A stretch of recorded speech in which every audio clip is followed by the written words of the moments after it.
Alright, welcome back to another video. As always, do me a favor, drop a like, subscribe, leave a comment. And today, you see what by the title, we're ranking the NBA's best superstar duos right now. Because I've seen this pop up and it's going crazy on the internet. And a lot of people just looked at it as face value. And like when I first saw it, I did too. I was like, hold up, this list is kind of wrong. But once you start to read the article more, it goes to show like this is based off a metric. Like I'm not a big numbers guy, like into metrics and all that stuff. So we're gonna come in here, we're gonna try to break it down, and hopefully y'all enjoy this. So let's hop straight into it. All right, here we have it, ranking the NBA's best superstar duos right now by Grant Hughes, and then you see we got LeBron and AD on the cover. So I done skimmed over it because I wanted to get a full understanding of like how this is going to work. So from what I'm understanding, this is based off of plus minus. Now I'm not really big into metrics or no plus minus and stuff like that, as most people aren't. So just take this from me with a grain of salt. Is like I'm just looking at it right now. I'm trying to understand it just like y'all. The honorable mentions. Okay, now the honorable mentions is something that really had a lot of people going. Because look, we have Steph Curry at a 7.2 and Draymond Green at a 3.3, which I understand why it's Steph Curry and Draymond Green instead of Klay Thompson, because this is Klay Thompson's first year back from playing basketball in like 2 years. And he hasn't looked good. Like he had an up and down season. Now next season, I'm expecting that to be different, as he's had a year run under his feet again. So, but let's see why they say Steph Curry. The Dub duo was the very last cut on the list. The 10.5 fell less than a single point short of the number 5. Okay, I wonder who number 5 is. Had we disqualified entrants that missed last season, Golden State's 4-time championship teammate will have cracked the top 5. Okay, so what they're saying is if Draymond didn't miss all that time last season, they probably would have ranked in the top 5. Because remember, Draymond Green was literally in the discussion to being he was the front runner for Defensive Player of the Year. So it makes sense how good they were. And Steph Curry was also in the front runner for the MVP, but we saw how that turned out. For whatever reasons worth, they're easily the number 1 chemistry in mind. I'm pretty sure everybody knows that. Okay, so yeah, so basically for the Golden State Warriors, it's just if Draymond didn't get hurt, then they probably would have been on the list. Then we have Rudy Gobert, Karl-Anthony Towns. Okay, so we have a newcomer into the set. Let's see. Well, that's fun. We get a new and untested set of Twin Towers, nearly making it into top 5 in terms of novelty. Sorry for the spoilers. Rudy Gobert, Towns are the only entry involving 2 centers. Yeah, that's okay. I'm interested to see how the Rudy Gobert and Karl-Anthony Towns experiment works. I think it might work. I'm gonna have to tune in and watch the games. I think y'all should too. Rudy Gobert in defense unto himself is rim protecting, force presence. Other 4 teammates assuring top 10 ranking defense, support the personal involved, which is better partner for a great offensive big of all time like Cat. So yeah, I can see how like this duo is up here, considering that Cat is literally one of the best scoring bigs of all time, and not really on defense. Like he's not really the best defender, but bringing in literally one of the best defensive players of all time. You can see how that kind of bounces out to make a good duo. But they say Rudy Gobert is a 5.1 and the Cat is a 4.6. We give them a 9.7. It's like we got LeBron James and AD. LeBron and AD didn't make the list. Now I would assume this is probably the same thing with the Warriors, how it was pretty much his injuries. For AD mostly. LeBron James is a 6.1 and Anthony Davis is a 3.4. This is a surprising result after Davis struggled through yet another injury hit campaign, logging only 40 games after seeing action in just 36 the year before. Wow, AD's had a rough couple years. Framed another way, that's an argument the eye test crowd could credibly use in the case of LeBron and AD to rank higher. In a down year, Davis put up 23 points, 10 rebounds, 3 assists, and 2 blocks per game on 53% shooting from the field, and at 29 suddenly seemed like a player with something to prove. AD could make the ranking look ridiculous. Okay, now what about LeBron? As for LeBron James, well, he's invincible. His plus is 6.1, was the 6th best in the league. That's LeBron is still kicking it, man, still going strong. He averaged 30 points per game with virtually no help. He too could nudge his numbers up, becoming age 38 season. If we're talking about anyone else, that'd be laughable though. But the last 19 years suggest the only thing laughable is rejecting the fall from superstar status of the 4-time MVP. So yeah, pretty much just injuries. Now this is where a lot of people were like, okay, wait a minute, now where's Jason Tatum and Jaylen Brown? So missing the cut is Jason Tatum and Robert Williams at a 9.5. Devin Booker and Chris Paul at a 9.3, Darius Garland, Jared Allen at a 8.8, JT and Jaylen Brown at an 8.6, Trae Young and DeJounte Murray. I'm interested to see how that works out too, but they're sitting at an 8.6. And Jimmy Butler and Bam, I would have thought Jimmy Butler and Bam would have been higher on this list and probably made the cut, but like I said, I don't know how the metrics work. So yeah, I'm still kind of confused on that. But at number 5, we finally at the list. We have Kawhi Leonard and Paul George. Surprisingly for me, because we haven't seen Kawhi play basketball in like a year. We saw PG come back for a little stint, and he looked pretty good. But so let's see what they got to say. It's been over a year since we saw Kawhi Leonard. He was at a 6.9, and Paul George at the 4.4, shed the floor. But sliding them in the top 5 still feels right. Okay, wings are kings in the NBA, and the Los Angeles Clippers have 2 of the best. If anything, the position might undersell just how potent George and Leonard can be together. We use 2020 and 21 for Leonard here because he's missed the last year with a torn ACL. Played with George 2 seasons ago. He was more accurate from the field. 3-point line when George also shot better from the field. Okay, so if we're going based off injury, then how come? Like, maybe I'm reading this all wrong. But how does Kawhi Leonard and Paul George make this list at 11.3?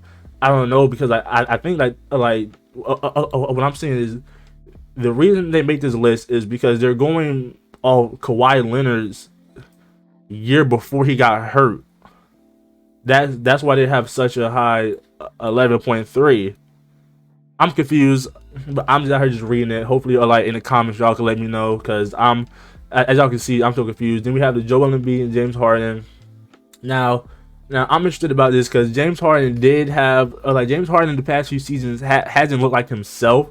Maybe that's just the steady decline, but I don't know what's going on with James Harden. But let's just read what they say. The sample is small here. Joel Embiid is a 7.9, carrying a far heavier load than James Harden, 3.8. Like I said, but the results are tough to deny that, largely because Harden faded in the 2020 postseason, adding to a troubling trend for a big game disappearance. Okay, the numbers here don't care. Okay, let's see what we got. Hold up.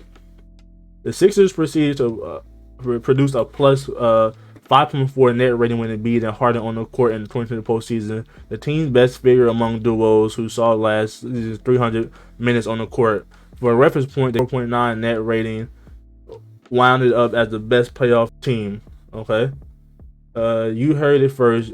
Harden and Embiid are better than the Warriors, redirect champion rings, and banners affiliate. Wow, okay, that's crazy. So they're saying that when Harden and Joel are on the court at the same time, they're the best duo in the league. Well, okay, one of the best duos in the league, considering that like James Harden had a down, like you would say, down season for himself.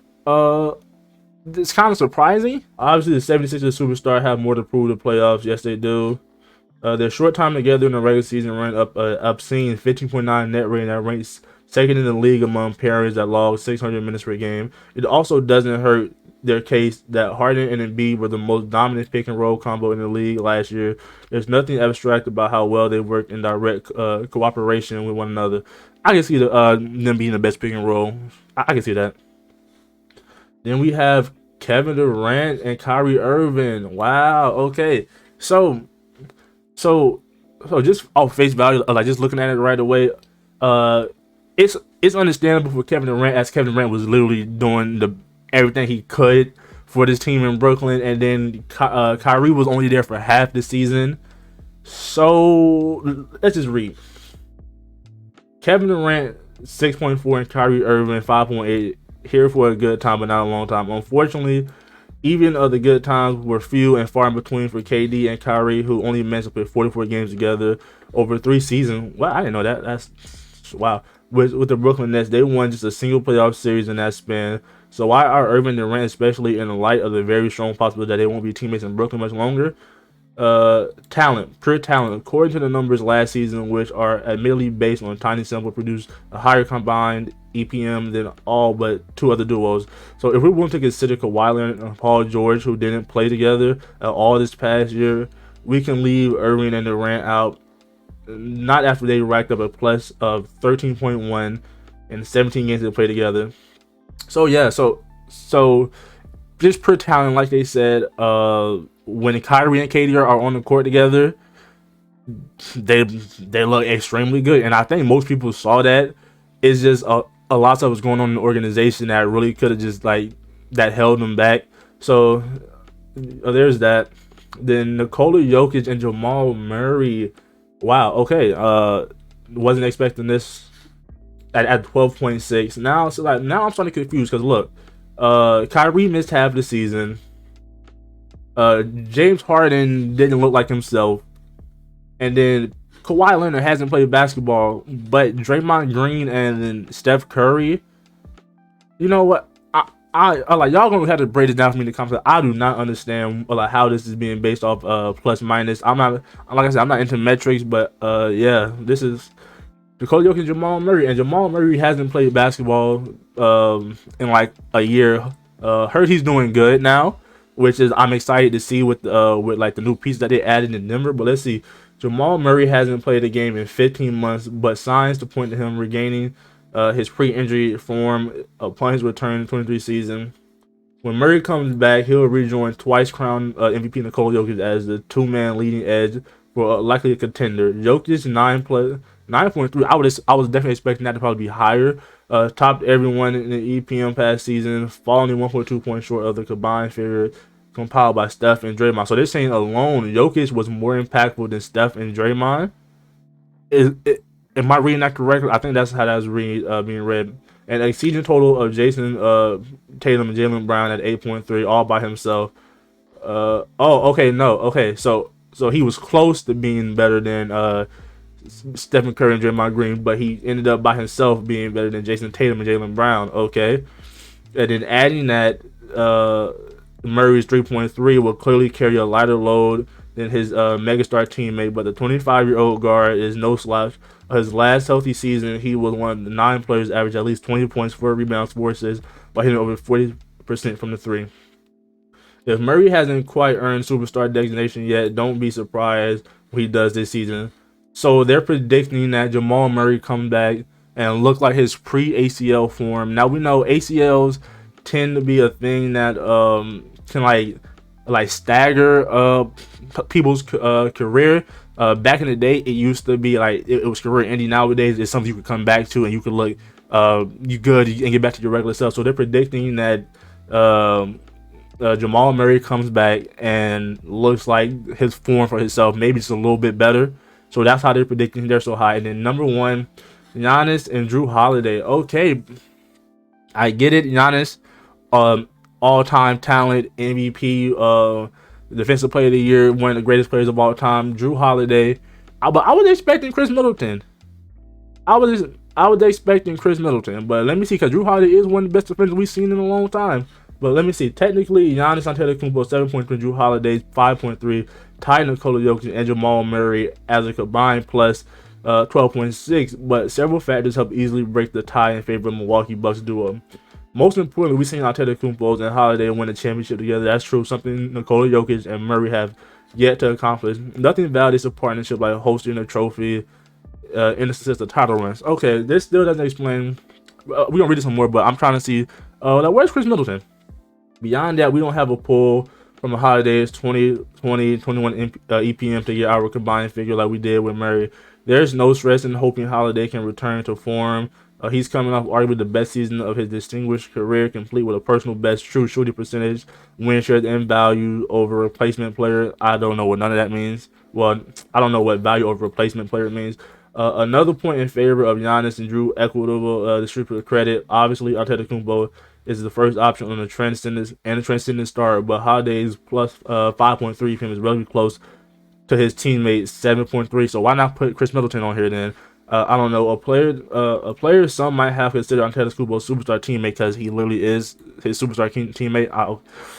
Okay. The gap is narrower than with Jokic and Murray, and only top 5 tandem with close individual scores is Kevin Durant, Kyrie Irving.